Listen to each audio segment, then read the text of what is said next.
kimu ku bizibu ebisinga okutawanya amawanga ag'enjawulo wano ku ssemazinga Africa nga ne Uganda mwegitwalidde okusinziira kwa alipoota y'ekitongole ekivunaanyizibwa ku byobulamu mu nsi yonna ekya World Health Organization eyakasembayo abantu 69,000 be baafa omusujja gw'ensiri mu mwaka gwa 2021 ate abantu 62,250 be baafa mu mwaka gwa 2020.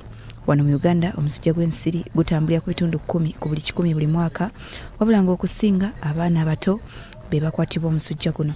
Kati bannalotale baliko kaweefube gwe babakanye naye ow'okulwanyisa omusujja gw'ensiri mu bitundu eby'Enzigotta naddala mu kiseera kino eky'enkuba. Enteekateeka eno ekulembeddwamu Rotary Club y'e Lubowa, Bwebajja Mengo Blood Bank, eddwaliro lya Malmay, Kajansi Health Center for n'ekitongole kya Sparkle Agro Brands.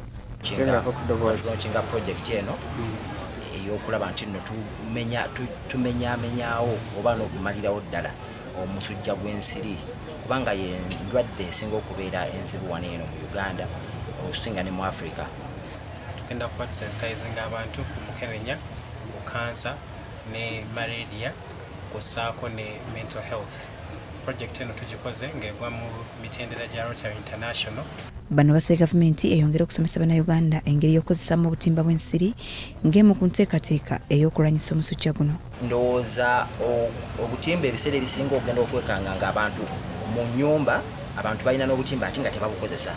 So nsubiramu nti no okusomesa kwetaagira ddala okuba nti nno ebyo bye bagamba muno lwaki tebakozesa butimba bw'ensiri. Gavumenti etaaga okujja n'ebikoonako. Gavumenti ya Uganda ng'eyita minisitule y'ebyobulamu enfunda nnyingi ezeegabira bannansi obutimba bw'ensiri nga baagala okulwanyisa omusujja guno wadde ng'abantu ate baasalawo okubukozesa bubi omuli okulundiramu ebyennyanja n'ebintu ebirala. Kyokka abalotale balabudde nti singa tewabaawo kikolebwa kulwanyisa musujja guno eggwanga lyolekedde okufiirwa ensimbi olw'abalambuzi okutya okujja kuno.